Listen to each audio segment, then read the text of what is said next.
Hello, and welcome to this presentation on business email compromise, and more importantly, our efforts to combat it through scalable attribution efforts that are driving industry and law enforcement collaboration. My name is Pete Renals. I'm a principal researcher at Palo Alto Networks on Unit 42, the Threat Intelligence Team. I focus almost exclusively on managing cyber threats. That said, I'd also like to take the opportunity to thank the Cyber Threat Alliance for this wonderful opportunity to share our insights across all of the Alliance partners. That said, in terms of business email compromise, I think it is definitely relevant to start by noting that it is now the most profitable form of cybercrime. In the most recent IC3, the Internet Crime Complaint Center report released earlier this year, global losses in 2019 exceeded $1.7 billion, billion with a B. By comparison, that number is both one, greater than the estimated combined losses of NotPetya and WannaCry combined, and then two, also greater than the combined losses of all other forms of cybercrime that were recorded last year by IC3. So it is now the most prominent, most pressing cybercrime threat that we face as a cybersecurity industry. Recognizing the importance, I want to take a quick moment to talk through our approach that we've taken at Palo Alto Networks. When we began our journey back in 2016 and trying to take a look at business email compromise, we struggled to apply the traditional analytic research models to the threat, as there was an absence of reporting across industry to build off of as a base. Typically, in terms of a traditional research model, you start with one or two samples of malware, you look for other samples that are similar to it, you do some research to add some interesting facts, and then you publish your findings, and the community as a whole will continue to build off that cyclical reporting model. However, starting from scratch required a vastly different model to be developed. And what we chose to do at the time is we went and looked across our holdings, and we looked at 5 malware families that we saw a lot of use from commodity malware actors. We have since grown that to 20 malware families, but starting with the 5, we went out and we asked our platform to return all of the command and control C2 domains associated with all of the malware samples that we had in those 5 families, which tallied up to over 1 million malware samples and 1 million command and control domains. We then went and ran the whois lookups, the registration lookups on all those domains, and we found that the vast majority of them, the largest population set, were linking back to Nigerian email addresses, phone numbers, or street and state and country addresses. So we focused our research very specifically on Nigeria because we saw that being the largest population pushing out commodity malware at the time. From there, we went back to the internet and we took those email addresses, phone numbers, street addresses, and ran them back through domain registration tools such as HIAS, Passive Total, and Domain tools to expand our data set beyond just the malware we had, but also looking for all the other domains these individuals have registered over the years. And what that led us to is over 400 actors, 51,000 samples of malware, 20,000 domains, and 1.1 million attack sessions growing rapidly about 4 to 5 years later now. That allows us to do quite a few things based on the breadth and depth of both our data sets.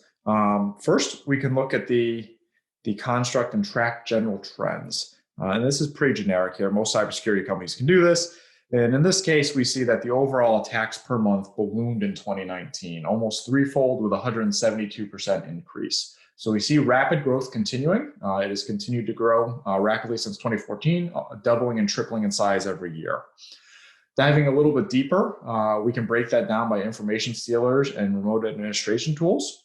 From information stealers, we see for the first time last year that the number of information stealer samples per month declined, but it declined below the rate of remote administration tools. So for the first time, we've seen actors preferring remote administration tools over the historic use of information stealers. So that's a very fascinating, interesting bit of information we can deduce by this massive amount of analysis that we're conducting here.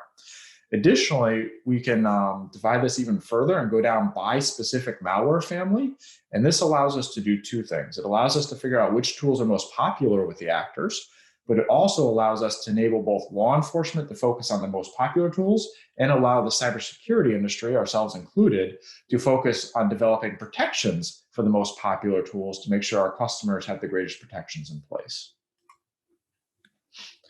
Now, here's where I want to pivot a little bit and start talking a little bit about attribution, because while charts are great, attribution is what we're really here to talk about today.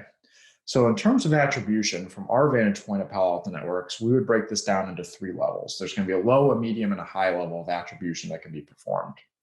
On the low end of the spectrum, I think what you'll see here in front of you is a very easy automated approach to doing grouping and clustering of data. Across our million samples of malware and our million C2 domains, we went through and we started grouping them by like registration information. So matching phone numbers, matching email addresses used to register clusters of domains. And then we grouped them just under a name of actor 1, actor 2, actor 3, and then said this group of actors is Nigerian, so we will call them silver terrier actors. This analysis is exceptionally cheap. It is very easy to do. It simply requires a number of Python scripts to run against data sets, and you can get groupings and figure out exactly or roughly how many actors are playing in a space for a specific geographic population. However, at the end of the day, while cheap and easy, it doesn't give us a whole lot in terms of defensive abilities or any value that we can apply back into our platform in order to help provide protections for our customers. On the completely opposite end of the spectrum, we have what we call high-level attribution, which is essentially the ability to trace malware samples through the infrastructure all the way back to the actors themselves, their Facebook accounts, the vehicles they drive, their license plates, all of their friends. And in doing so, we end up with these beautiful pictures that are awesome in blogs and are great in marketing material and are front page worthy on the Washington Post or the New York Times. But at the end of the day, this level of telemetry and this level of analysis are very costly from a cybersecurity company standpoint.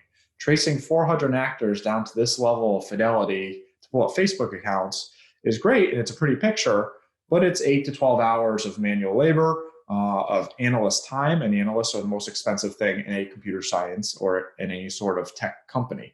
So ideally, we want to figure out how to automate most of this rather than doing it manually so that we can create efficiencies of scale. Additionally, it's worth pointing out that while it is great that we can tell you the license plate, make, model of the vehicle he's driving in Nigeria, that data does not provide a whole lot of value back to the cybersecurity industry in terms of being able to build protections for the customer. So from here, this is great, but where we found a happy medium is what we would call medium and scalable level attribution. Rather than tracing an actor all the way to his Facebook account, what we found is that if we start with low-level attribution and build upon it, we can actually get to a point where we can provide protections and better value to our customers. So starting at the top left corner here, what we did is we started with the domains that we knew about. The two domains you see there, 0n-vol.net and slowlogger.in, were two domains associated with malware samples that we had in our holdings. We pulled out the domain registration details for those domains. We saw that they were linked.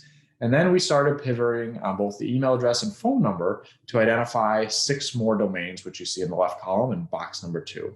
Blinded Mice, Mail Services, Server Update, Adobe Doc, and the remaining 2.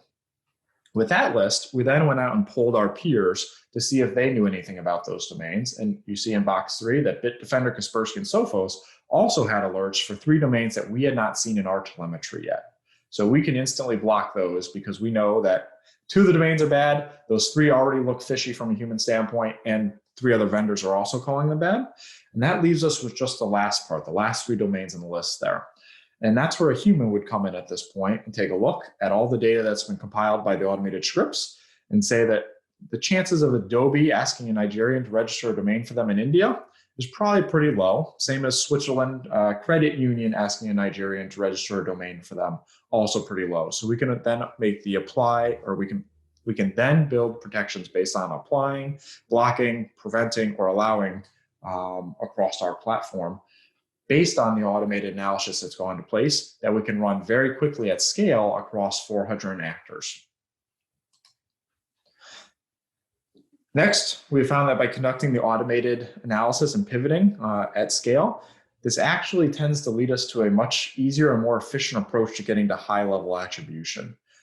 Because all the pivoting tends to take us back in time, we found that an actor today may be doing malware activity, But 4 or 5 years ago, their domain registrations may have been legitimate. They may have been using their real personal email addresses for school or university work. And from there, we can link it to a Skype account or a Facebook account or a social media account. And once we have one or two of the individuals, we can simply pivot through their Facebook accounts, their MySpace accounts. We used to be able to use Google Plus until that platform went down. But you can start to quickly identify the 1 and 2 degrees of separation across all these actors, so that when you find a sample of malware that Jimmy registered and the folder structure is baddomain.com/Johnny, you can search through his friends list and pretty quickly figure out who Johnny actually is based on the conversations you see on the social media accounts. And you can build out the entire actor map here, for which I apologize is in size 2 font and very difficult to read. But we're going to come back to this slide in just a minute. So I'd like to shift focus now, and in the final minutes of this conversation, I want to talk a few minutes about how we are going to affect change and how we would like to drive outcomes across all the industries to help combat this threat. Paramount to doing so, we took a step back to identify what we perceive to be the major hurdles impeding current efforts to combat cybercrime, and we came up with these 3 that you see on the screen in front of you. First and foremost is silos and industry culture. Focusing on the technology, finance, and cybersecurity communities and industry segments as a starting point, we recognize that in order for a law enforcement case to go proceed, be successful, and go find and arrest a bad guy, they really need information from all 3 industry segments. They need the banks to identify victims and dollar amount losses.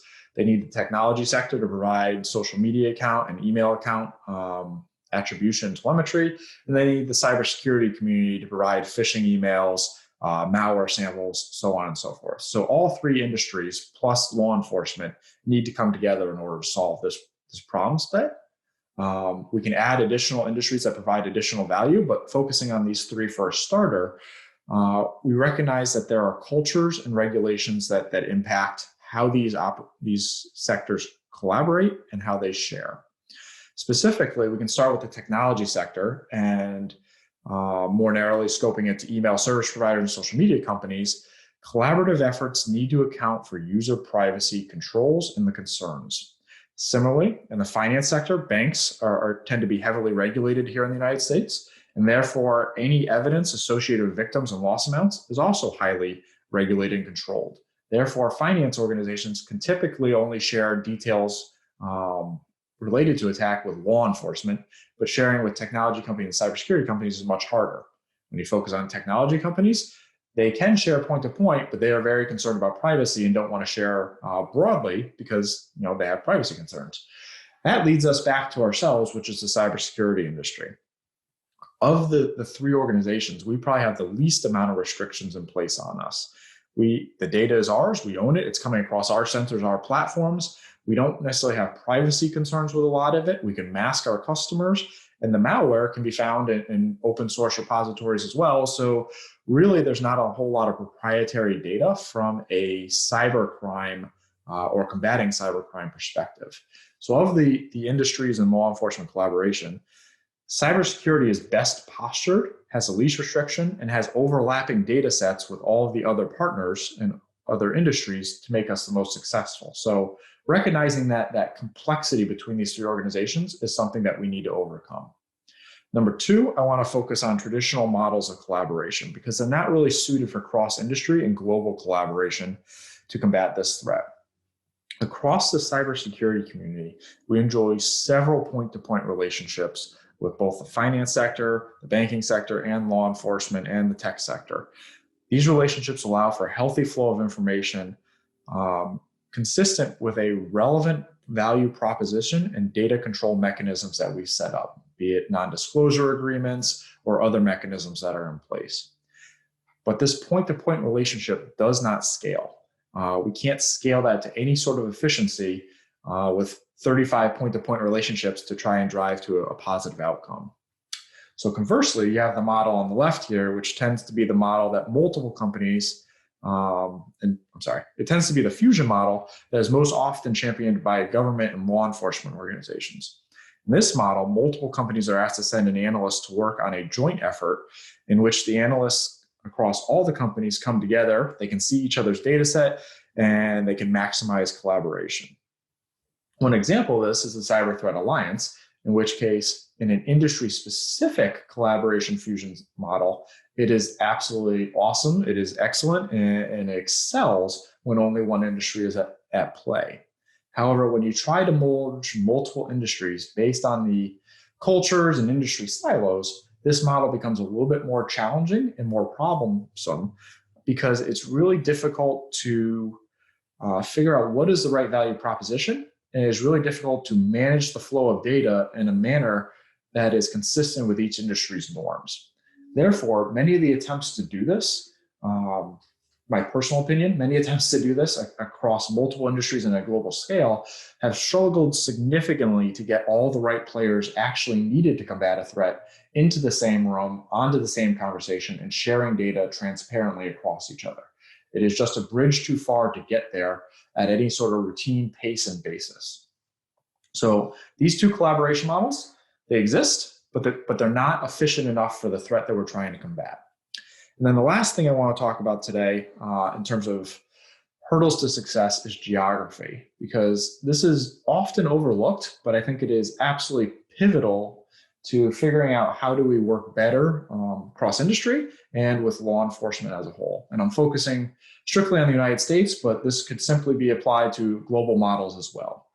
When we look at how the technology sector is currently geographically located and positioned, they're largely on the West Coast. So therefore, should they identify a bad guy in their holdings on their platform and they want to nominate that and volunteer that information to law enforcement, that data typically ends up with local law enforcement agencies on the West Coast.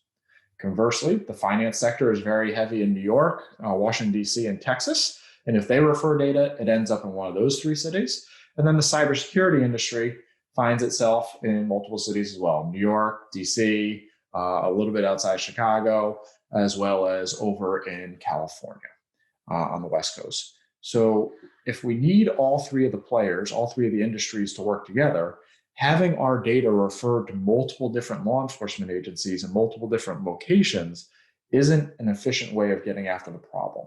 And what we've seen time and time again over the last 4 or 5 years is that this approach right here most often leads to the same actor being referred by the technology companies, by the banking company, and by the cybersecurity company, but it's landed in 15 different law enforcement agencies who aren't able to figure out, one, that the data exists, and then two, how to collaborate and share that data because it was shared in confidence or under NDAs or under various other sharing platforms that are in place.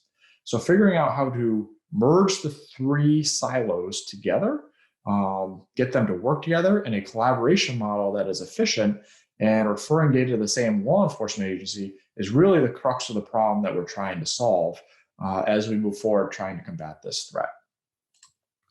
To get there, here's the new model that we are attempting. It is a lot of long, hard thought and challenges and growing pains to get here.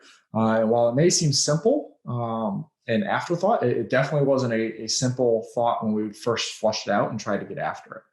So the first thing I want to talk about is leadership. Because of culture, because of regulation, because of visibility, and because most importantly of our vested interest, cybersecurity industry cares about our customers. We want to protect our customers. Removing bad guys that are sending malware helps us protect our customers. That's our vested interest. The cybersecurity industry as a whole is best postured to serve in a leadership role to combat this threat and other cyber threats. In the past, we have sat back and taken a very passive approach. We've said that we're going to wait for law enforcement to send us a subpoena or an inquiry, and then we'll simply respond when asked. But that model has not seen success. So we need to take a more proactive approach, and we would argue for a more proactive approach as we all become leaders in the cybersecurity space. Taking that leadership approach, one of our first pilot efforts, and an effort that we're currently actively pursuing, is one of a flexible collaboration model. And how this works and how we flushed it out is that we start, as a cybersecurity company, Palo Alto Networks, will identify a bad actor. We will build a complete dossier on this bad actor. We will combine all of the hashes that we know for this actor, all the malware samples, all of the C2 domains, all of the email addresses across all the tech platforms that may be at play, and any sort of financial losses that we may know about, so we know which banks to coordinate with. We will then share that packet with our partners. We will not share it with law enforcement. We will share it with partners. And this is very, very key to the collaboration success of the problem. You have to share it with your partners first in order for them to be able to do a joint referral process. If you give the data directly to law enforcement and there's an active law enforcement case, then most organizations cannot refer their data after there's an active law enforcement case. They have to wait for a subpoena, and that slows things down. So ideally, you want to work with your partners up front and socialize your packet beforehand. The way we go about it is we make a value proposition for each one of the partners that we want to collaborate with. And what that sounds like is essentially, dear partner, we will give you our packet for free. It comes with all the accounts on your platform that were built by the bad actor.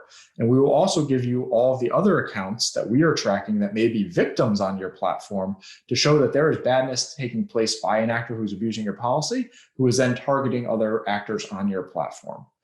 That gives a value proposition to the tech company or to the social media company to have a vested interest in pursuing this case. We do a similar type thing with the banking industry as well.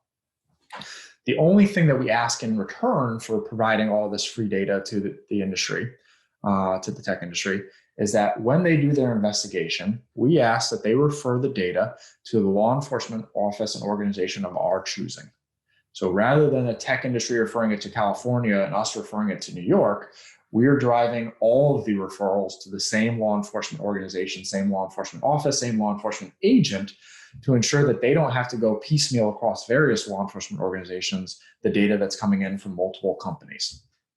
Doing so has created a tremendous efficiency.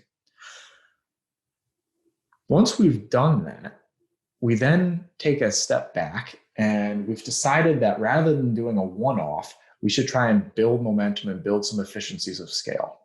So instead of just stopping there, after the first actor has been referred, we look for another actor that is loosely related, either based on infrastructure or social media linkages between them with the original referral. This allows us to significantly reduce the legal review across all of the industry partners and law enforcement, because it changes that conversation from, let me tell you about a new bad actor, to, let me talk to you about another actor associated with that case that you already approved. And let me talk to you about the group of actors that we've been talking about for the last few weeks. And here's another guy that's in that group that we've talked about. So we're really improving efficiencies across the legal review process, internal to cybersecurity companies, internal to tech companies, internal to banks, internal to law enforcement, because we're creating a tail that just continues to grow on itself. What that looks like at scale so far this year is over the last 9 months, we have referred jointly a total of 9 packets associated with the actors that you see here on the chart in front of you.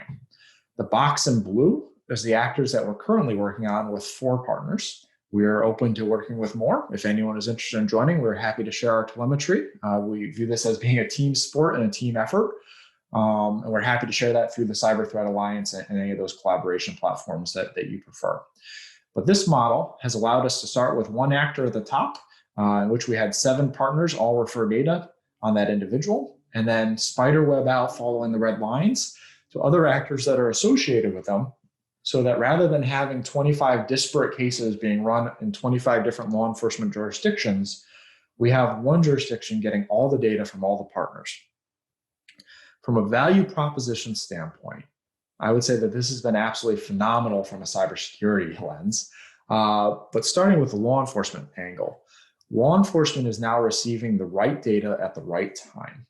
And what I mean in terms of right data is, rather than trying to fumble through a case and figuring out 100 email addresses that a bad guy has registered, the tech companies are providing the list of 100 email addresses through a free referral to law enforcement, saying, here are the 100 email addresses. Send us a subpoena on these 3. Don't worry about the other 97 because they were stood up for 2 domain registrations and that's it. And that allows law enforcement to focus their time and energy on something of value, vice chasing dead ends and loose threads through completion. So we're creating quite a bit of efficiencies from a law enforcement standpoint.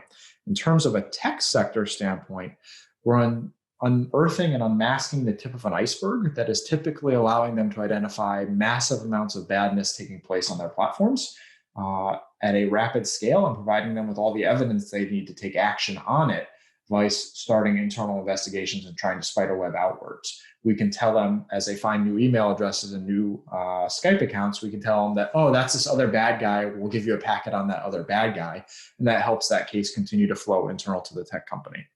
And then from the cybersecurity lens, we're receiving additional selectors back from this process and additional domains back from this process that we may not have known about, other infrastructure we may not have known about, that allows us to continue building protections for our customers. So all things being equal, this has provided a tremendous amount of value for all of the players involved, and we would open that up to anyone else who wants to participate. Given this model and its success, we're cutting time, we're cutting energy while producing enhanced value for all the partners. We hope that this has been a valuable 30 minutes of your time. If there's any questions or concerns about the model and the approach that we're following, or any interest in joining the effort, please feel free to reach out to me. My email address is Renals@paloaltonetworks.com, and I look forward to hearing from you. Thank you for your time today.